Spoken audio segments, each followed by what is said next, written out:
G'day guys, it's late January 2023 and on my first scouting trip up here in the Brisbane Valley, getting ready for the red deer roar in late March.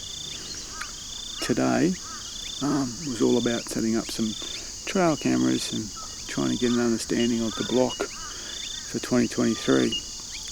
What I've found is there's lots of deer here, and you'll see on the video there's some great opportunities here. When I scout, I active scout, so I very rarely scout without a rifle. That's because I'm opportunistic. I don't want to be out here setting up trail cams and a good deer go past, or a good pig go past, or a wild dog that needs destroying appears. So I scout with my rifle. So really for me, scouting and hunting are not too far separated. So let's talk about the gear that I take with me when we go scouting and hunting. Let's start with the bit of kit that I bring specifically for scouting, which is the trail cameras. Now I use a cheaper brand from Anaconda, the sporting goods store. I get them for under $100 when they're on special. They shoot a 16 meg image and they also have the video function. They last a long time. They appear to be pretty good in terms of waterproofing and ability to take the elements. One of them was washed down a creek and I found it. It still worked. Their pricing is good. As I said, you can get them for under $100. And over the years I've built up 4 of them, and that gives me a great spread when I'm setting up cameras for studying deer movement or pig movement, because they also picked up the pigs on a wallow for the first time on this block. Now my second bit of kit that always travels with me, scouting and hunting, are my Steiner HX 10x42 binoculars. Optically, a very high quality set of binoculars, great optics, great optical performance, and they have an ability to take a knock. I can be a little tough on equipment, and I really like the Steiners for that reason. They have a proprietary armour coating, and it does work. I've dropped them, I've fallen over, and I've landed on them a couple of times, and they keep ticking. So the fact that they are hunt capable as well as optically capable is something that really attracts me around the whole Steiner brand. In terms of my haulage, I use on these shorter hunts my Kuiu Venture 2300 pack that has a 3 litre bladder insert, so it also acts as my water carrier. It's a great pack, it's very, very capable. I've used it to carry out a goodly chunk of red deer, has all my gear. And what I really like about the Venture 2300, and I've said this before again, or specifically about the Kuiu brand, is that that pack is a longer body pack but still in a 2300 size bag, so I don't have to sacrifice a smaller bag coming in a physically shorter pack. I'm over 6 foot and I want something that's got a little bit of length in it, and I can set the Kuiu properly, so hip, sternum, shoulder straps all working together properly in a smaller pack, which is a great option for me. It also has lots of external carrying. You can carry spotting scopes, you can carry the rifle on the back if you want, so it's a great option for a day or even an overnight pack. It's pretty hard to talk about hunting kit without talking about this piece of equipment. This is my Tikka T3.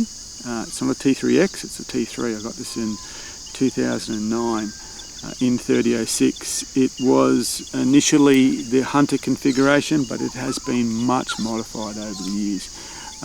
This stock is a custom stock. I had it made specifically for me. It's longer, so it has a longer pull to suit me personally. Currently I'm running the Steiner Predator 4 on top, which is a great hunting scope. 2.5 to 10. I really like the reticle. It's a great hunting reticle. It's an illuminated reticle, but it's illuminated cross. rather than a dot. That cross just seems to be so clear when you're picking a target out. And I like the fact that it drops down low. In fact, it's on 2.5 right now, because I tend to like a lower power magnification when I'm hunting. Lots of modifications to this rifle, and I'll even put them up for those interested. I'll give you the details. It's a tack driver though. It kills what you point it at. And in terms of what you're firing out of this, I'm running Seiko 150 grain super hammerheads. A great round. Again, we can get a lot of specs about that and the ammunition, but it's reliable. It goes where you point it, so it's very accurate.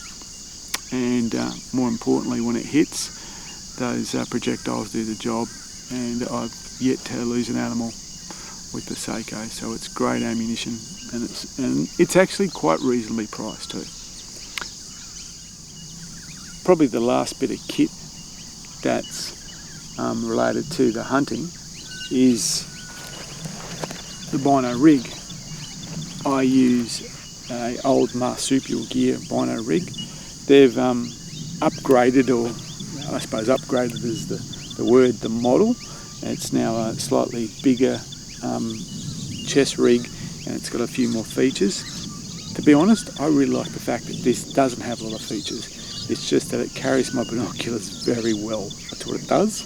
There's a couple of, added extras to it. For instance, I've got the Benchmade knife attached to it. I've got a separate pouch for the rangefinder, and I've got some wind checker powder there on the other side. And in this particular instance, I've got my GoPro mounted to the front of it. But from the point of view as a binocular rig, or a chest rig specifically, does exactly what I want it to do. It's comfortable, keeps the gear secure, also keeps it very handy. And I really can't recommend a good chest rig enough. And the reason why is they make glassing easier. Glassing without a chest rig is not that easy. You've got to stop, you've got to take it out of the harness, it's around your neck, it can get in the way. With the chest rig, it's just up, down, up, down, up, down, so you're glassing all the time. And better glassing, better chance you got to see the deer before they get to see you. Final bit of gear. Let's talk about my feet, or specifically what's on my feet. I have traditionally always worn solid leather boots. I suppose I started this outdoor game as in hiking, and so I wanted to have the best boots I could afford, and for a long time that was ex-military gear from the disposal store. But as soon as I was able to put a little bit of money together, I started to buy leather hiking boots. However, after a recent trip, with advice about our recent trip that we took to the Northern Territory, it was advised that we try and find some lighter weight boots, because one, it was going to be dead dry, and two, it's going to be very hot, so anything that could help with that. And I ended up going the Lauer Zephyrs, which are I suppose, non-insulated version of the more commonly known Z6 and Z8 range. So they're a great boot. Again, it was a kind of, I lucked onto these boots. I wouldn't have bought them unless I had that advice to find some synthetic lightweight boots. I would have stuck with what I know. However, after wearing these on a couple of trips, I probably won't go back to heavier boots. They're light, they're very quiet, and remarkably stable when you're going downhill. That was what my concern was going to be. How are they going to create the stability that I get from a heavier boot going downhill? Whatever it is, they figured it out. And as I said, they're really quiet. They are a quiet, lovely stalking boot, and they're very comfortable. And they're kind of like got sand shoe weight, so they're very light as well. I like them so much that I've also bought the Z6, which is pretty much the lined version of these boots. So I've got like a lined pair for winter, and I've got an unlined pair for summer and hot weather hiking. Well guys, that's it from me. That's a wrap up of the gear I use when I come out to the Brisbane Valley to actively scout or scout hunt, however you want to describe it, on this particular block. It's a pretty similar setup I'll use when I do any kind of day hunt. I didn't go over things like first aid kits and the requirements if I'm hunting on public land for GPS and things like that, because that's really personal taste and you can get those from just about anywhere. But so I wanted to focus specifically on the gear I have purchased for a hunting application. Any comments, questions or feedback, please put them in the comment section. Make sure to like and subscribe, and see you around the traps.